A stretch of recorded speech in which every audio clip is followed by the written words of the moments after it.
Welcome to my best campaign. Today we're talking to Cassondra Spring, the global brand manager for Live Cycling. Live is doing something really special in the industry. While it's part of the Giant Group, known for giant bikes, Live is the only comprehensive cycling brand in the world dedicated solely to women.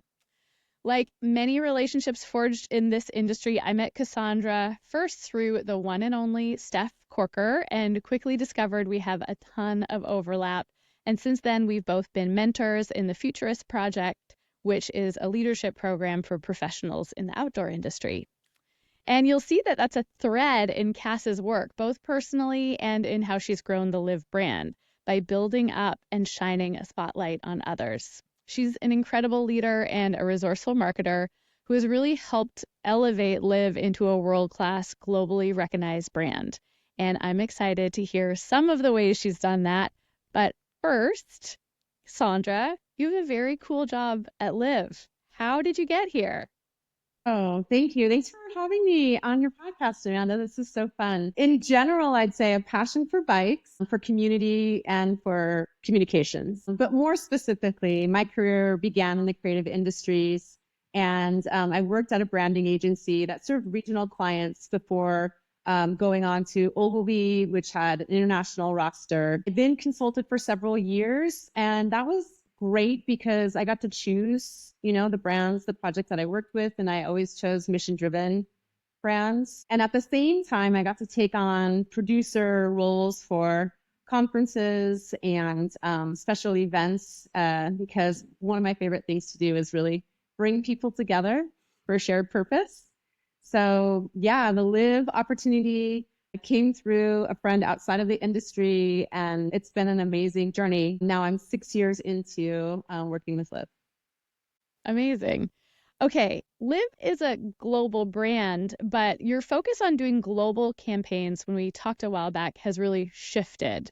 Tell me about that decision and what drove it and kind of what the results have been in your approach. Yeah.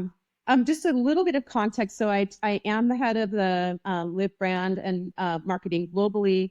I lead a team in the US and in Taiwan, setting strategy, creating assets, and really leading all the brand and marketing communications for our sales companies around the world. So we have 14 sales subsidiaries. We have more than 10,000 sales points. From the brand campaign perspective, when I came in, there was an annual campaign that was launched with a few kind of basically three key stories, and essentially was supported, across channels, but with a paid campaign to really cast a wide net and bring more people towards the brands for, on like retargeting and just online community segmentation. But over the last couple of years, the needs have really evolved. Also, I'd say algorithm, when I say needs, there's a lot of different needs that I'm speaking to. Algorithms could be one of those. Just Algorithms have needs. apparently so. But also our markets, they're in, as they've matured, they still own like unique spaces. And you can imagine bicycling culture, it looks different in different parts of the world. So what we moved towards was creating campaigns that serve as containers for our sales companies and our distributors and all of those communication points to localize content. So really uplifting our kind of catalysts in the cycling community and creating a unified kind of campaign theme that has a very distinct look and feel, and then inviting other markets to create reels and, have that shared visible thread. And then as a global channel, just kind of spotlighting that. So for us, we at Live, it's really about always looking at more opportunities to get women and girls on bikes. And so why not celebrate those that are actively creating that in very compelling ways around the world? So you're really setting the strategy and distributing guidelines, but giving them a certain amount of freedom to create content in each of those markets. How much leeway do they get? Great question. Because I think sometimes it gets real creative, or, I think looked at it through a different lens. It's such a different culture, and the needs, I think, for the market are so different. So we're getting better and better about giving those guidelines, right? I think even in human communications, we talk about on our team, clear is kind. I think we borrowed that from Brene Brown, but the same holds true when you're, a steward of a brand and you're working with all of these sales companies. And actually, it is truly global. One of right now, the market that's really succeeding and growing at a very fast rate is in China. You can imagine like their platforms are different, like the needs are totally different, but how can we give like very clear guidance to allow for their success? And even more, how can we then work together to leverage, like if we're doing it well, if we give good guidance, then we can leverage some of those content and some of that storytelling, internationally. So yeah. Right. Yeah. So do you have independent channels for each market? Like, do you have, for example, an Instagram account for Live in Taiwan, in China, in the US? Yes, although in China it's a totally different game. I'm Yeah. learning more and more about it. Like listeners, and you probably know that TikTok, what we experience as TikTok in this part of the world is completely different than what's experienced in China. They also have WeChat, and they have these platforms that are extremely influential, and it's fascinating. There's a lot of success for the brands, partially due to influencer campaigns in that space, but it looks, yeah, it looks different than it does in other parts of the world. How much of your content is coming from influencers or creators versus your actual Giant and Live teams on the ground in those Oh my countries? gosh. Yeah, that's such a good question because, at Live, we have a world tour team on the road racing side. We have an athlete network. So, road racing world tour team. We have a Live Factory Racing World Cup cross country mountain bike team. We also have a Live Racing Collective. We have ambassador programs, and this is at the global level. But regionally, we also there's networks of ambassadors that are managed regionally, and they also sometimes have athlete networks as well. So it's really like working with them. And again, giving that guidance, giving the theme, and working together to create really compelling content. We know that's what is resonating with others. So when you ask, like, how much are we doing percentage wise? It's really interesting because, again, we're a bike company. We have new products that we're launching, and we've had very active kind of launch seasons this year and last. So we are generating a lot of content, but at the same time, we are working quite strongly with all of the kind of brand representatives to do that as well. I would say maybe 40% is what we're, creating, and then we're working with, but it's a dynamic number, and it's definitely grown in the last few years. Yeah.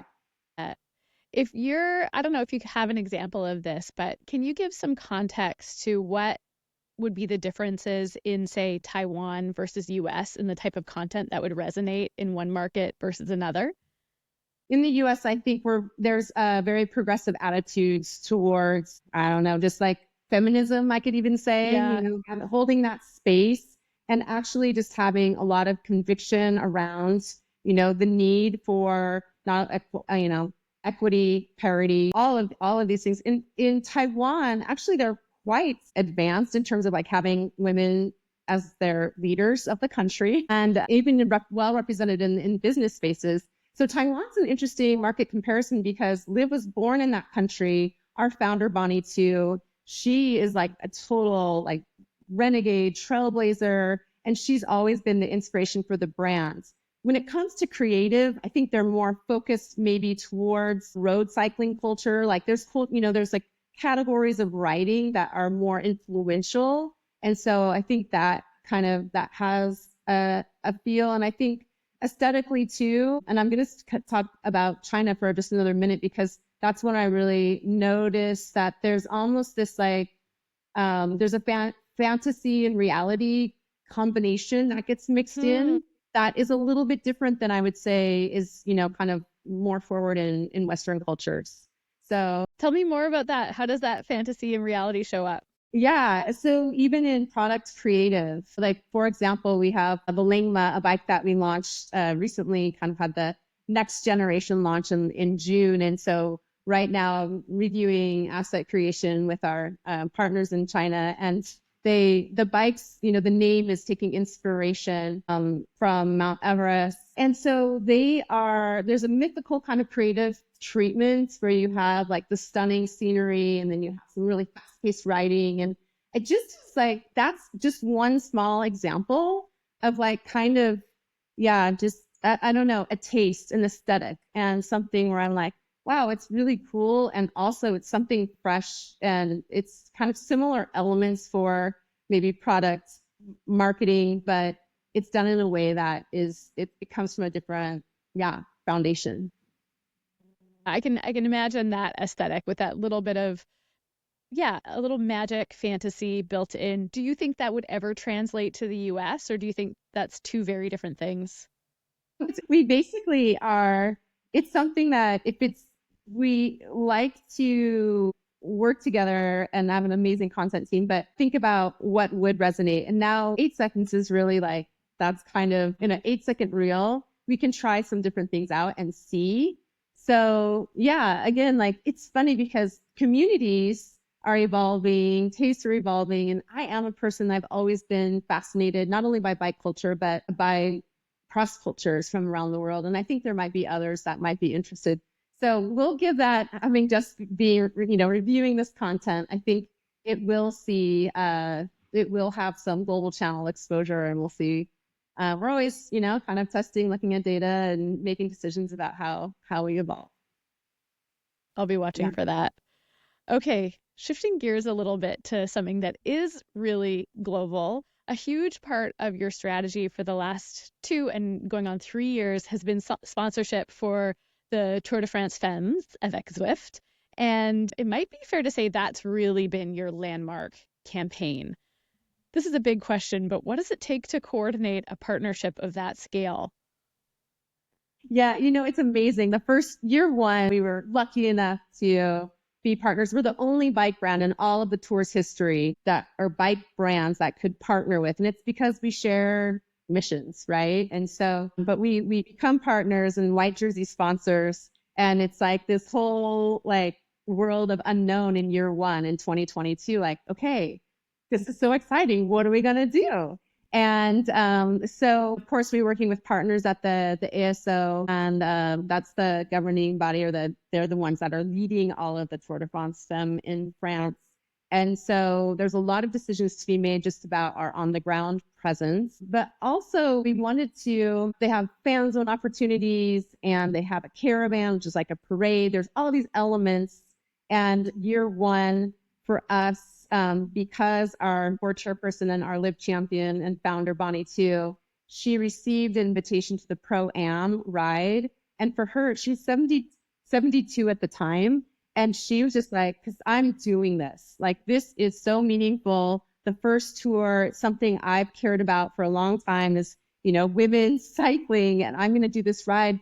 And so we had the on the ground activation, but we also had Bonnie there with us in France for the first 4 stages and then riding in the Pro-Am. So it was a really amazing experience. I got to ride behind her, and I will tell you, like, it goes down as like one of the most like goosebumps all time, because she really, I'll just delve into that for 1 minute. Like, she took it section by section in her preparation, and she did some Zwift training and road training to be prepared.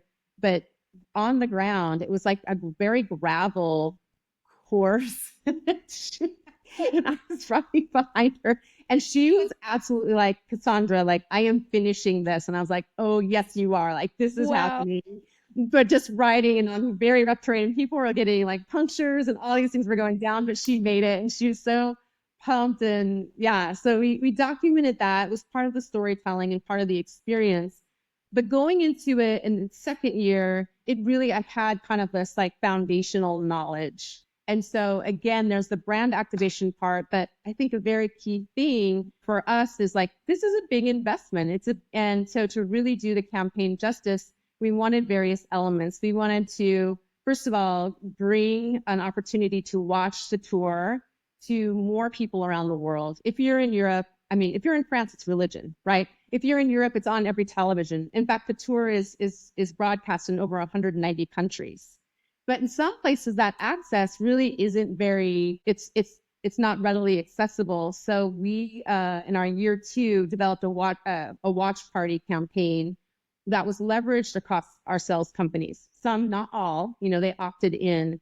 But what I love about it, it was really building in that community of bringing people into even retail spaces, bringing people together to watch the race, to sometimes learn more about what are the dynamics of the Tour de France Femme and all the racing elements of it. And then sometimes even motivated to like, let's get out and ride together. So in Japan, in Germany, in the US and the UK, we have these watch parties that is really, again, kind of this reason to celebrate cycling and to bring more people together. So that was a big piece. We also were very lucky to work with an influencer and somebody that completely entertains and delights me, Katie Burrell, who's based in Canada. As she's a comedian, I think she's done an amazing job of like pointing out or laughing at or helping us understand how bro culture influences outing, like adventure sports specifically. And we'd worked with her prior, and she was such a brilliant partner. I think our kind of tasks with her and the main thing we wanted to accomplish was really kind of creating that like how to become a fan of the Tour de France Femme in a way that was very lighthearted and funny. And just by Katie being Katie and with her producer partner, Colleen Gentleman, like they did an amazing job. They're such pros, but the content is so good because it's just so relatable, right? So that was a key piece.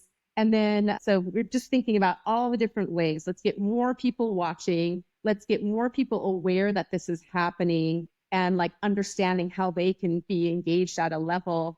And then on kind of the earned media side and PR side, we were getting some attention for that work of like, okay, watch parties and just how we're showing up. So, and then, yeah, you're on the ground and you are making the most of working with 2 teams at that time. We had 2 professional women's teams. So from a content perspective, there was a lot happening. And it was really, our overarching goals were to improve performance positioning, to increase brand visibility and affinity. We definitely achieved that. We had a lot of growth, not only like digital and social in those communities. Like we could look at, triple digit growth and page views and user engagement and even organic Google searches of Tour de France Femme related terms for live. And then, yeah, big growth in terms of followers and, new follower acquisition on specific channels. So that was good because it was kind of achieving that thing of like, we're celebrating the tour and you can be a part of it. And we also, on the grounds, we had a flag, actually, it's behind me. I didn't even think about that. More fins on bikes. We really want when we create swag, we create things that we're giving away. It's really important to live like, I don't want more trash or landfill, right? I want to do something that like, that feels like something and that's something we'd be proud of. So more fins on bikes messaging with big flags and with bucket hats, because those are still quite popular in France, and especially so getting those out. So our ground game was really a strong one too. And what I love is in all of that broadcasting, people were wearing these flags as capes, and we had this very iconic stage on Tourmalet last year, and it was like foggy, back to almost like the mythic conditions of like fog. And people are like, yeah, they're laying on the flag. So the picnic blanket, they're wrapping it around themselves. They're like waving it this way. And that was really, it was so, I don't know, like exciting just to, show up and be a part of that fabric. There's a lot of like things like the polka dot jersey, and you see the polka dot jerseys and the hats and all these things, but to have the aubergine, more femmes on bikes message was great. So last year, total, I'd say mission accomplished in terms of getting as many people involved as possible. This year, I'm very actively working on the tour right now because it's post Olympics. The men's tour is happening at this moment. Then we have the Olympics. The women's tour starts on August 12th. So, but it's completely a different game because it starts in the Netherlands. So and when we talk about our goals and objectives, it's not only like globally, what are they to improve brand awareness and, kind of all those levels, but at the regional level, now we're in what our Benelux team in their backyard. So what's important to you? and how do we kind of activate on that. So I get to work with an additional team. We have our French team, now we have a Benelux team involved, and it's a completely different mix. And so I'm quite excited about how we'll show up this year. That's awesome. Let's dig into that a little bit. I love the term that you use, ground game. You activated on the ground really differently in your first year than in your second year, and it sounds like year three is going to feel really different. Can you tell us a little bit about how you activated in year one, how that impacted the decisions you made for year two, and then what you're carrying forward into year three? Yeah, I will. So again, I think year one, it was, we were just it was like the amazement of being there and having the pro-am invitation, which is really one element of bringing together dignitaries to kind of ride a section of a tour. But because for Bonnie, that was just so symbolic of her journey, Bonnie too, that it was really important to us to just document the experience and her involvement. And so, yes, there's brand visibility in terms of these blow up jerseys and banners. And there's a lot contractually that we're kind of accommodating and achieving. But I'd say that in terms of documenting, it really was centered on that race, on that ride experience for Bonnie. And the following year, it was like, oh yeah, no, we need to really bring others in and really unlock this for those that, kind of have always heard about Tour de France, but like why they should literally, watch the Femmes, as the Zwift kind of campaign tagline goes. They're great partners of the event. So it, I think it was more on the ground game. It's like working with what you have, the strengths that you have, and doing like, okay, there's a community here that's on the ground. How do we work with that? Okay, so the other thing to note is that in year one, we were in the fan zone and we were in this parade. And last year we were like, let's like just get this swag out. Let's work with our ambassadors. And a very cool thing about the tour, the women's tour, the Tour de Femme, is that the paddock is open, meaning all of the buses pre-stage, they're open for public interactions. And that just became a very cool place, like a very cool, like intergenerational fan experience where people are they're watching the women come on their trainers and they're having access and they're giving out their cards, signing autographs. And so that was a place for us for like handing out swag and having conversations and having brand interactions with our ambassadors. And yeah, that just kind of leaning into the design of the course and finding those places. Where are the people? And like, let's connect with them where we can. And so at the same time, we're doing that in terms of our ground game. We're also managing, there's content creation going with Katie as our influencer over here, but we have to turn that around quite quickly. And then same with our teams. We can be on the bus and have this access and do this content with but it's all, so it is, I talked about the tour as like a moving circus. It truly is, but it's three rings, right? It's like, okay, here's the people on the ground. And then here's the world out there. We want them to have all the behind the scenes opportunities that they can. And then we're having media interviews, and there's this whole other thing of like, oh, as the story is happening, telling that and seizing on every opportunity for the brand that we have. But when I think about this year's ground game, it's actually looking even different. We don't have an influencer in the same way. We do have a couple of media partners that we're working with this year, but our team in the Netherlands, I mean, they are obsessed with cycling. Everybody that knows, like, it's ever been to Amsterdam, or like, it's just bikes everywhere. And just to start in Rotterdam, they're just like, this is going to be so big. We need to be in that fan zone, and we need to be there in a really compelling way. And so this year they're actually opening the fan zone a day before the tour starts. So day one, it's basically like that team saying, we want to have something for everyone. So how do we connect with the children that are showing up? They can make flags and banners and do these really fun things. How do we connect with, the partners that maybe they're not so interested in women's cycling? Like having a contest, a quiz, something for them to do. How do we also bring, like the people that are really core and interested in cycling, want to know more? like, oh, we're going to do mechanics on or clinics, mini clinics, on working on your own bike and nutritionally, what do you need and how to get ready for your first race. So it's really a lot being offered to everybody that's showing up at that event.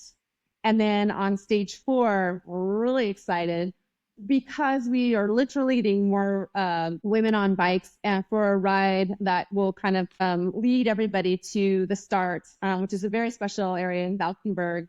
It's a Shimano Experience Center. So Liv and Shimano are partnering on this, and we have 154 women that immediately signed up, like for this ride. Yeah. And so they're riding to the start of the stage. And and it's a progressive ride, and that will go like through different retail locations and then and then there'll be really fun experiences that Shimano has. We kind of are collaborating on like, okay, and when they get there, we're going to do this and that, this and that. So those are a couple of the key things that we're doing. And this is really with, shared inspiration and partnership and a lot of dedicated effort for that from that Benelux team, but really thinking like specifically about where we are, who will be there, and then how do we really connect with them in meaningful ways. And then with the culmination of this year's tour on Alpe d'Huez, I don't know if you like, for me, that was a ride. Being a cyclist, like I did this ride, probably it was like 10, no, it must be more, at least 10 years ago. I rode it for the first time because it was just one of those things, like it's just in my imagination. It looms quite large, right?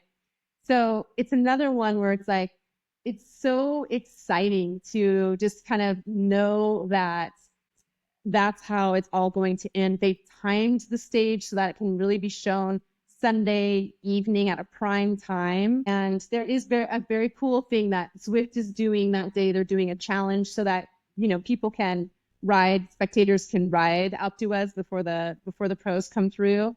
So again, like working with our French team, they're thinking about like, how can we're going to have riders, our ambassadors on bikes and handing out goodies, like bikes with flags on them and just along the course, and just kind of like seeing people and doing that celebration of cycling. Those are just a few of the things that we're doing for our ground game. But I think you're getting a sense of like, yeah, each time it's a different picture. And it is like, okay, I haven't even talked very much about the team, but who's our team? What's going to happen on the racing level? And then who's our sales company? How do we do things that are really meaningful? And if it's retail or consumer engagement, how are we really designing that to fully leverage and to have the most impact for them in their markets? Okay, this is a huge production. How many Liv team members, like actual Liv employees, does it take to bring this to life? It's so funny. Like we're super collaborative team, but we are lean. For this year's tour, each year it's grown a little bit. For this year's tour, we're going to have 5 that are from North America on the ground. My team, like the global marketing team, a content kind of creator and genius, actually, an ace, as she would call herself, which I love. And so we'll travel there. We have an amazing photographer that we're working with who is based in North America, and her assistant, they'll be there. And then we're going to be working with, how many Liv team members? I think a good amount of ambassadors. In France, I think it's a shorter list because we only have a few stages there. So we'll have probably up to 6 ambassadors in France, and then in the Netherlands more. I'd say a dozen. I haven't actually seen the full list. So yeah, that's kind Cool. of So 5 core team members. Yeah, 5 that are like moving the like in the heart of like, yeah, being the ringleader. Incredible. Yeah. Now, it sounds like you're working with your partners on the ground quite a bit, so you might not have visibility on the whole scope, but tell me, what does something like this cost for a brand? Well, I'm going to tell you that this year we have a reduced budget. It's the bike industry, although things are going, I'd say, fairly smoothly globally. I'd say in North America and Europe, there is a significant overstock issue, and that's really impacted our budgets. So this year's budget, there's kind of like this organizational, create the assets, the plan, set it up, travel over, guide it as best you can, but it's under 100,000. Wow.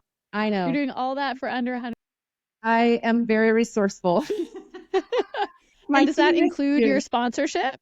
So our sponsorship is separate for all of the like visibility of the brand that you get. That's included, but for how we activate, that's the budget that I'm working with. And ensuring I've really kind of focused on our ground game, but actually our plan in kind of the digital space, we're still doing the watch parties. We still created kind of a new what we call it our sales company activation planning around that. And it is this kind of like idea of like set it up and you go forth and prosper in a way of just like if you can get those watch parties in your retail spaces or in other spaces and activate the community. This year we were a little bit we seeded some of our flags and our hats with influencers in some markets so we can have that content ahead of time. But yeah, it's a That limit. sounds it sounds similar to your content strategy. It's like create the central playbook and then empower people in those different regions and markets to bring it to life. That's it. And it's also such an important part of it is really listening. Like at the end of last year, really listening to like what works, what can we do better, what's the opportunity, what might we be missing. And so it's yeah, that's kind of how we need to work, right? Is together. And I think that's how we do our best work anyways. Yeah. Big picture question. Why is an event like this and why an investment like this? How is it important for the brand? Yeah, great. Yeah. I mean, I really believe that Tour de France, it transcends cycling culture, so it's very visible. The investment in infrastructure allows it to be kind of shared globally, again, broadcast in nearly 200 countries. That's a big deal. I think the visibility for Live, it's again like women need to be visible and present. They deserve great products. They deserve great experiences in the cycling community and in the world, truly. So for Live, it was this expression of if you invest in women's sports and in women's cycling, it's more visible to a bigger audience to inspire more riding, right? And yes, it's at a very high performance level, but it's crazy. A generation ago, like if you were a cyclist, all you knew like and were asked like, will you do the Tour de France? Like as a girl, it'd be like, well, no, no. And so just that. And Amanda, in the 3 years that we've had the Tour de France Femme at this level, we've already seen incredible growth in the Peloton, the pro Peloton. It's phenomenal. Like, and also there's more and more, they're commanding a higher contract price. And there's it's just this up level that is happening and it influences in very, I think, broad ways. So yeah, I think for us, we're already like, yes, that was the bet that we made. We believed in the purpose of the tour to make women's cycling celebrated and visible. And there are people that were like, but are they going to show up? Or will the racing be really good? That was year one. Year two, nobody asked those questions. Like, no, no, no. There's tons of people there. The racing is phenomenal. And as somebody that's really obsessed with women's cycling, I can tell you already this race season, wow, already like these races in the spring classics, and now we're getting into the Grand Tour season. It's like it's so dynamic, and the characters in the women are just like so gutsy and putting it out there that I just think it's super inspiring. Yeah. It's the stories and the personalities are really 60% of it feels like. And Mm-hmm. it is such a fun and exciting moment for women's sports. I went to my first ever WNBA game last month and everyone was they were playing, it was in New York, the Liberty against Indiana, so I got to see Caitlin Clark, Oh my but gosh. everyone was wearing these t-shirts that says everyone watches women's Yes. sports. Yes. I'm just obsessed, like just putting it out there, but it's becoming fact. And It it's is. such a refreshing flip. Yes, the flip is underway. I mean, it's great because we've been talking about it for a while, but also like there were a lot of predictions about it's going to the women's sports, $1 billion industry now, right? Like, and same with those shirts. I should be wearing it, but yesterday together, the organization that's doing great advocacy and active in a lot of women's sports places. They did the Everybody Watches Women's Sports. They did a French version. And they shared it on their accounts yesterday. And I was like, okay, to the team, like we're all ordering one right now, stat, because Yes. those shirts sell out. So I'll Yeah, have my French and my English version to wear this year. that is phenomenal. Yeah. Okay, so you've done it for 2 years. You've been able to see the impact by now. What is the lift like for the brand when you do something like this? Yeah, great question. I mean, I think that events are always a little bit challenging. How do you really calculate the ROI on that? For us, again, it's really kind of brand awareness. We really have this, objective of increasing brand awareness. We think it does a great job of visibility. This year, though, as our tools change, we're getting more tactical and we're measuring in different ways. So, for example, with the Netherlands, I should say the Benelux team, it's when we're talking about the fan zones, they'll be doing an email acquisition kind of campaign with that, right? Definitely we'll be looking at in terms of, sales, the lift there. In France, it's like, how are we realizing success in a global way? I think that through the watch parties and other ways, it's been a good community builder and perhaps a reason to believe in the brand. I think France has probably realized some of the most, kind of firsthand effects about being more energized and having more presence in the retail spaces. And they're like the way that they're growing their retail network, they're pretty focused on a very specific goal. Throw back to one more thing that you talked about in terms of budgets. It's widely known in the outdoor and active industry. It's been a tough couple of years, and everyone kind of was riding this wave of the pandemic, overstocked on inventory, had to clear it out, saw this dip. How have you at Live navigated that? And it seems like you're still thriving amidst it. I know it's been a hard time. What has been kind of your playbook for getting through that? Yeah, it's a good question. I think that we play to our strengths. I mean, I talk about it, I think about it. I'll share a more specific example around that. Clearly as I talk about Tour de France Femme, that is an asset that we have. That's a strength that we have. So we're going to leverage that to its fullest potential. That's the goal, right? And we're going to be really savvy with our resources in doing that.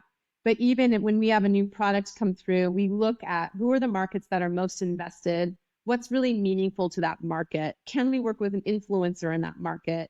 Like we're just thinking about like, what are the strengths for this product? Who are the athletes that are working? Kind of thinking that to really inform our creative strategy.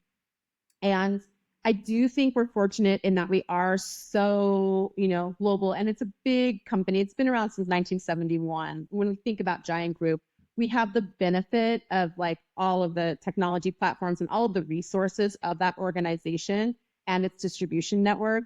So that's when we have China doing really well, even when the Americas and Europe maybe aren't doing as well. That helps balance it out, right? Do you have any examples of one thing that was really effective for you in the midst of this slow period?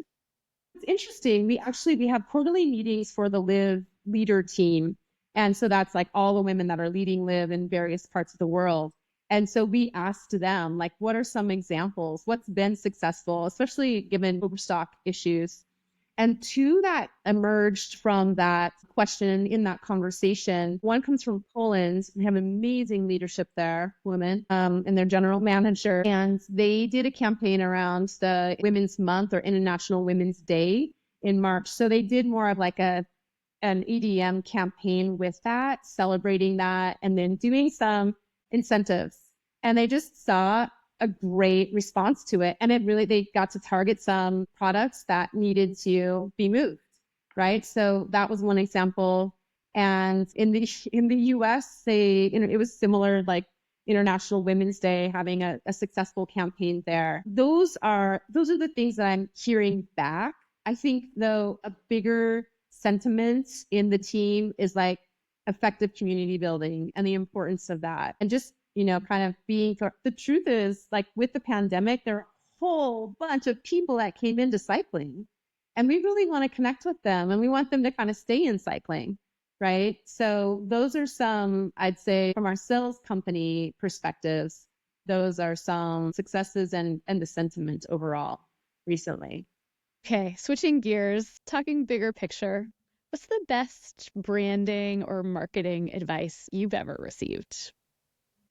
Yeah. Well, you're not always your customers. You're not always the target. I think you're That's not. huge. It's really That is huge. important. It's We love really to center important. ourselves, but you can't. Yeah. And again, it's kind of back to like, who are we serving? Like who needs to be, whose point of view needs to be considered here? And I think that's so important. And again, the best is when you do have a diverse team that is making those decisions. But in your networks, you have diverse perspectives. So let's be inclusive of those. And then what's a piece of advice you'd give to marketers that are maybe scaling a global team, trying to build a global brand, or even just building a brand from scratch? I would say that you're kind of there to understand strengths, not only of your team, like what is really in front of you, but working together and collaboratively with those. I think the other thing is that you're going to do your best work with a culture of trust. And so building that is so important and essential, and really giving your leaders the agency to lead, right? That's really, really important. What's coming down the line for Live that you're most excited about? Obviously, the Tour de France is coming up, but yeah, is there anything else? Yeah, we're working on a documentary it'll go towards the film festival circuit, and it's Bonnie's biography, and it really answers the question why live, and it's the origin story, but it also talks about how we're going to move towards the future. And with it, it's a really beautiful piece that we're working with esteemed partners, Sourcey, they're in the UK, love them. But we are thinking about how we have the strategy on the festival circuit, but also internally, how can we have, again, like screening or viewing parties and talk about it and really get like the leaders within Live and truly within the organization, really thinking about how powerful it is to be focused on women and women's cycling. And that just, again, like, yeah, I think there's some that are still like, there's some even in the organization that want to be convinced. And so I love that this is there's a human story at the center of what we do. And that Live is kind of like, it opens up it's not a rational conversation. It opens up kind of when you think about it from this person's lived experience and why she started Live. And then you see all the different kind of lives that have been impacted just by that decision. I think it moves it towards a place of like, why not? Right? Like, why live? Why not live? Why not have a different take on this industry? So I'm really excited about it. Amazing. All right, last question for you, Cass. Where can people find you online? Oh, yes. Please, please, please, let's connect on LinkedIn. I spent some time on Instagram, but I think LinkedIn is, even though it can feel so buttoned up, it doesn't have to be. We get to do whatever we want there. So I think I love connecting there first, and then I love to, yeah, take it further especially when we have IRL opportunities in life, wherever we are in the world. But I'd say, yeah, LinkedIn first and foremost, and then it's real simple. I'm Cassondra on Instagram, so love to connect there too. The one and only Cassondra. That must be nice. Early adopter. Okay, well, Cass, always a pleasure to talk to you. Thank you so much for joining us. Thank you. It's a pleasure to have this conversation.